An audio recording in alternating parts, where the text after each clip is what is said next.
I'm Sebastien Grainger.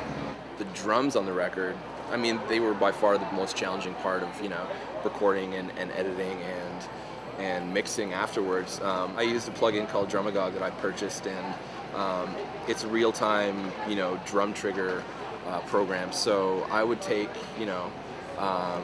what I thought to be, a super hot 707 sample or something like that, and that would be, put underneath all the snares to beef up the snares. It'd be put underneath the kick drums to beef up the kick drums. So, and I kind of learned that that's how I prefer to do it, in the recording process. So all of a sudden, all these mics I had on became obsolete. I was like, well, why did I even put them up, or why did they put them up? So going forward with that, everything I've recorded since, I'm very aware that I like to use this plugin. So I don't get too caught up with, how to mic the kick drum. Again, I come from it as an outsider, so I know I'm reassured by the fact that I have the room mic and I have the ability to sample and to trigger from whatever mic I've stuck in the kick drum.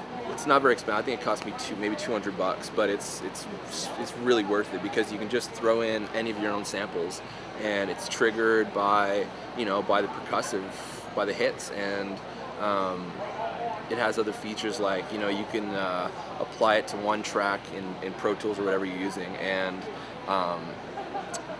it triggers it like a ducker, so you can have like if you're producing dance music or more of a dance feel, you apply it to the kick drum and then you apply it to maybe a stereo mix, and then the mix will sort of duck under the kick drum, so you get that kind of like super high energy dance feel to some of the songs. I use that a little bit more recently, maybe not on the record,